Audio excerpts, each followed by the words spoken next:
Welcome to Sasi media. So காலையில் ஒரு promo நீங்கள் வந்து பார்த்துருப்பீங்க. என்ன அப்படின்னா, தீபக் உள்ளே வந்திருக்காரு. அதுக்குள்ளே தீபக் ஏன் வந்தார் அப்படிங்கிறது தான் இன்றைக்கி கேள்வி. அதாவது இன்றைக்கி வெள்ளிக்கிழமையே ஸ்டார்ட் பண்ணிட்டாங்க.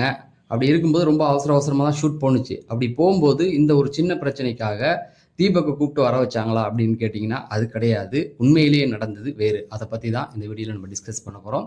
நீங்கள் இன்னும் நம்ம சேனலை சப்ஸ்கிரைப் பண்ணால் சப்ஸ்கிரைப் பண்ணிட்டு இந்த வீடியோவை லைக் பண்ணி கொஞ்சம் ஷேர் பண்ணி விடுங்க அப்படின்ட்டு நம்ம கண்டென்ட்டுக்குள்ளே போயிடலாம். ஃபஸ்ட்டு எடுத்த உடனே அங்கே பிரச்சனை எங்கேருந்து ஸ்டார்ட் ஆகுது அப்படின்னா, எஃப்ஜே எழுந்திரிச்சு இந்த மாதிரி எனக்கு வந்த பாராட்டை அவர் தேடிக்கொண்டார், இல்லை எடுத்துக்கொண்டார் அப்படிங்கிற மாதிரி அமித் மேலே ஒரு குற்றச்சாட்டை வைக்கிறாரு. அமித் மேலே அவருக்கு கோபமாக இருக்காரு. அதுக்கான காரணம் என்னன்னா, அமித் பார்வதி கூட சுற்றிக்கிட்டு இருக்காரு, பார்வதிக்கு ஆதரவாக பேசிக்கிட்டு இருக்காரு. இவர் இந்த பக்கம் சாண்ட்ரா, திவ்யா கூட சுற்றிக்கிட்டு இருக்கனால இதை கண்டிப்பாக ஒரு பிரச்சனையை ஆக்கணும் அப்படிங்கிறதுக்கு தான் அவர் எடுத்துகிட்டு வந்தார். ஓகே, விஜய் சேதுபதி எஃப்ஜே கொஞ்சம் முட்டு கொடுப்பார், அது எல்லாருக்குமே தெரிஞ்ச விஷயம்தான். எதுக்கு அப்படின்னு பார்த்தீங்கன்னா, ஃபர்ஸ்ட் வீக்லேருந்து அவருக்கு கொஞ்சம் முட்டு கொடுத்துக்கிட்டு தான் வராரு. அதனால தான் நேற்று ஃபர்ஸ்ட் சேவ் பண்ணது. அது கேம் சார்ந்து ஒரு சில விஷயங்கள் இருக்குது, அதுக்குள்ளே போக வேண்டாம். இப்போ விஜய் சேதுபதி இதை அட்ரஸ் பண்ணும்போது யார் வந்து திருடிக்கிட்டா அப்படின்னும் போது இவர் தான், எனக்கு நான் கொடுத்த ஐடியாவை இவர் கொடுத்ததா சொல்லி பண்ணிட்டார் அப்படின்னு அதுக்கான கரெக்டான ஒரு விளக்கத்தை அவர் கொடுத்துட்டார். என்ன அப்படின்னா, நான் அப்போ மறந்துட்டேன், அதனால கொடுக்கல அப்படிங்கிற மாதிரி சொன்னார். பட் இந்த இடத்துல ஒரு அமித்கிட்ட ஒரு கேள்வி, என்னன்னா இருந்தாலும் ஐடியா கொடுத்தது இவர் தானே, அதை ஏன் வந்து அவங்கக்கிட்ட சொல்லும்போது நீங்கள் மறக்கணும் அப்படிங்கிறது தான்.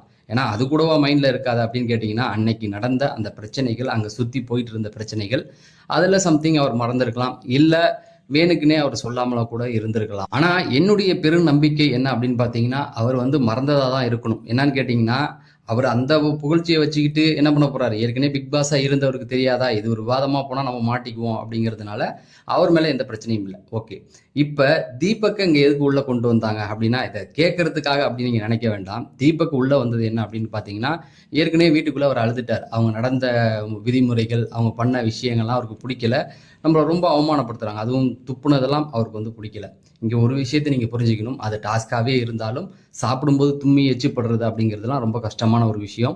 அந்த மனக்குமுறல் நம்மளை வந்து மதிக்கலையோ, நம்மளை வந்து தப்பாக ட்ரீட் பண்ணுறாங்களோ அப்படிங்கிற இதில் அவர் வந்து அன்றைக்கி அழுதுட்டார். வெளியிலையும் வந்து நிறைய புலம்பியிருக்காரு. ஸோ அதனால தான் கண்டிப்பாக தீபக் அழுதுனால தான் அவரை கூப்பிட்டு வரணும் அப்படிங்கிறதுனால முன்னாடியே இதுக்கான ஒரு பிளான் வச்சுருக்காங்க.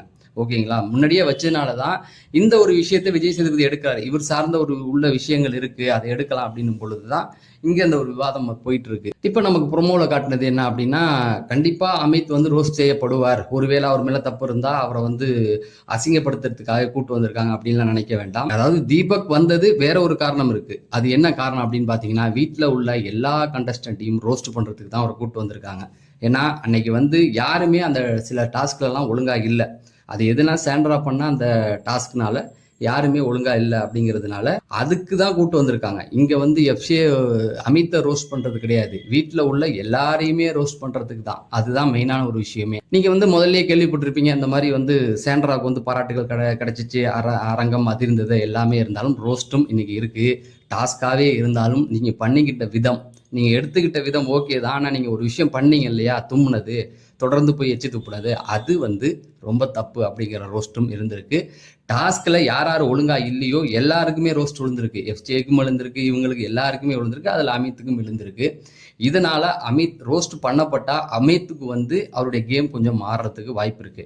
என்னை பொறுத்த வரைக்கும் எஃப்ஜே அங்கே கொண்டு வந்தது என்னன்னு பார்த்தீங்கன்னா, பார்வதி கூட ஒரு சுத்துறார், அவரை வந்து அடிச்சு காலி பண்ணும் அப்படிங்கிற ஒரு நோக்கம் தான். ஓகேங்களா, ஆனா இதுல மறைக்கப்பட்ட இன்னொரு விஷயமும் இருக்கு. என்ன அப்படின்னு பாத்தீங்கன்னா, இந்த மாதிரி எஃப்ஜே பண்ணதை வந்து இவர் மறைச்சார் இல்லையா, அமித் மறைச்சார் இல்லையா, அதே போல இன்னொருத்தவங்களும் இருக்காங்க, நம்ம வியானா அவர்களும் பண்ணியிருக்காங்க. எனக்கு வந்த தகவல் படி, அதாவது அமித்துக்கு மட்டும் ரோஸ்ட் கிடையாது, எல்லாத்துக்குமே ரோஸ்ட் விழுந்திருக்கு. முக்கியமா பாத்தீங்க அப்படின்னா சாண்ட்ராவுக்கும் வந்து அந்த ரோஸ்ட் வந்திருக்கு, அதே போல பாராட்டும் கிடைச்சிருக்கு. என்ன அப்படின்னு பாத்தீங்கன்னா, சாண்ட்ராவுக்கு வந்து அவங்களும் கிச்சனில் நிறைய ஒர்க் பண்ணியிருக்காங்க, அதுக்கான அங்கீகாரம் கிடைக்கப்படலை அப்படிங்கிறது தான், அதுக்கும் வந்து பாராட்டுகள் கிடைச்சிருக்கு. ஸோ இதுதான் நான் கேள்விப்பட்ட விஷயம், அதை உங்களுக்கு சொல்லியிருக்கேன்.